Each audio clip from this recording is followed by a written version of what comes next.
Jueves 20 de diciembre del 2012. Asunto: CC 1716TU. 4 horas 57 minutos. Ignacio Martínez no lo sabe.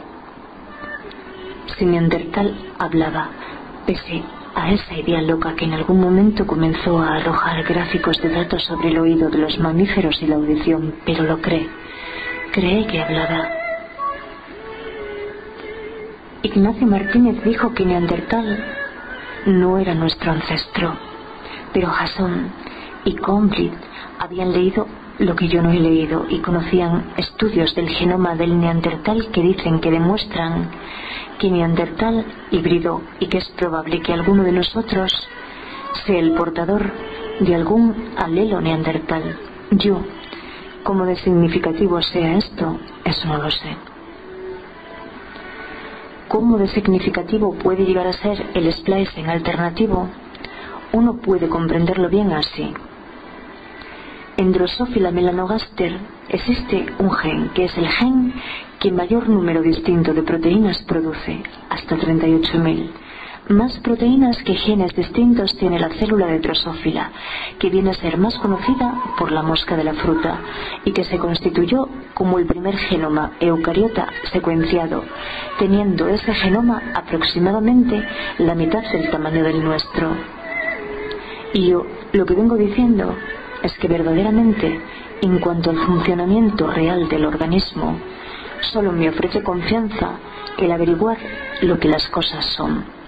Tarde eso el tiempo que se tarde, y no en ponerme entre las manos de hombres, todavía la mayoría, que creen las cosas que no saben y que difícilmente podrán saber. Pero la selección natural hay que entenderlo primero que no es ningún mecanismo aleatorio, que la selección natural actúa sobre materia prima que se origina de manera aleatoria, que es distinto eso, determinando qué variantes se retienen y cuáles desaparecen de las poblaciones.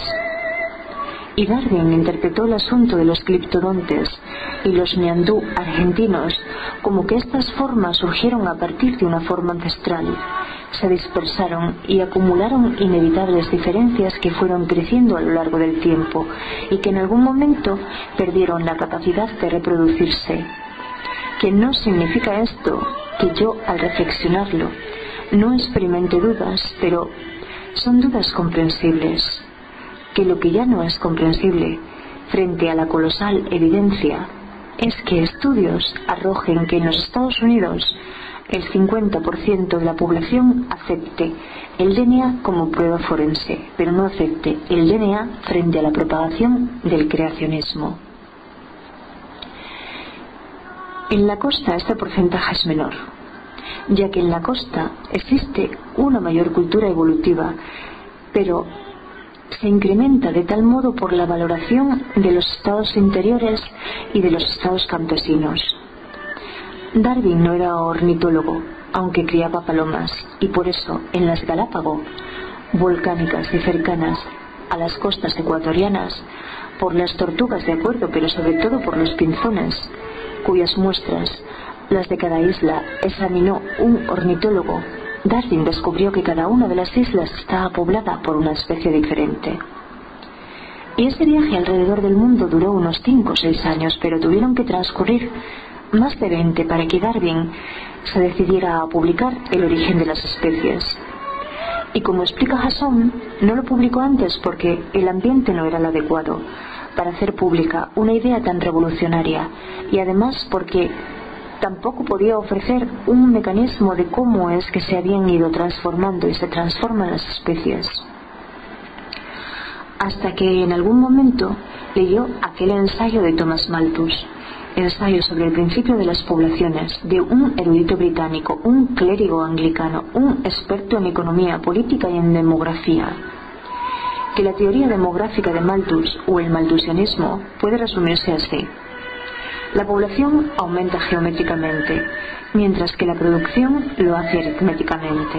Entonces, Darwin lee lo siguiente: la naturaleza es tan fecunda que cualquier intento imprudente de aliviar la pobreza provocará incrementos insostenibles en la población, exacerbando el sufrimiento que se le procura evitar. Hasta donde yo sé, la naturaleza no puede ser mejorada. Es por ello que los funcionarios relacionados con el bienestar social deberían permitir que los acontecimientos sigan su curso inevitable y dejar que las guerras, las enfermedades y el hambre eliminen el excedente. También nos explica Jasón que Malthus seguramente habría estado de acuerdo con la escuela de Chicago, y ustedes pregúntenle a Chile cómo se las juegan los de la escuela de Chicago. Pero Milton Friedman obtuvo su Nobel de Economía en 1976, y de Malthus pudo extraer Darwin las conclusiones necesarias que le llevaron a clarificar el mecanismo evolutivo. Ahora bien, al mismo tiempo que Darwin llegaba a sus conclusiones, lo hacía Wallace, quien escribe, y por eso la teoría la presentarán ambos el 1 de julio de 1859 en una reunión de la Sociedad Linneana de Londres. Hace pocos días leí que existe un sector de la población española que demanda un regreso a una escuela dividida por géneros, como lo era aquella en Italia, en la que se iniciaba Frato, que era una escuela para pocos y donde casi todos los niños la iniciaban, pero solo la iniciaban, y los pocos que seguían en las escuelas eran los hijos de las familias sensibles. Ahí tienes tu razón. Y algunos de aquellos niños eran niños que tenían la costumbre de ser leídos en voz alta, porque cualquier método que se emplee no servirá. Tonucci afirma que la lectura en alta voz por personas preparadas para ello es la única manera de presentar la lectura, y que no hay otra. No hay otra, entre comillas, que ser leídos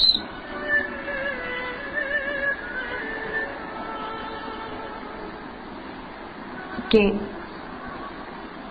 no hay métodos de aprendizaje de la lectura, que lo único es regalar a los niños la escucha y que el adulto le dedique 15 minutos diarios a esa lectura, a leer un libro y no solo cuentos, y que ahí los niños son encantados, que ese es el aprendizaje, y que el milagro de la escritura es el hecho de que esta persona les permita que puedan llevar a casa las copias de lo que han inventado en la clase, y sus padres que no estaban presentes pueden leerlo palabra por palabra, lo mismo que los niños han dicho. Pero para algunos niños, querido mío, esto seguirá constituyendo un arma de doble filo, porque es más que probable que en sus casas no encuentren ni ese mínimo de atención necesaria, porque no habrá sensibilidad. Habrá un tú estudia a cambio, obedece, que es tu obligación. Y aunque Maturana esto lo pregunte en una conferencia de su instituto de matrística pensando que nadie levantará la mano, ¿a quién le gusta obedecer de aquí? A nadie, pues siempre habrá alguien que levante la mano, un señor mayor, que luego Maturana tendrá que encajar eso de algún modo y dirá: pero si te gusta obedecer, eso ya no es obediencia, ¿verdad?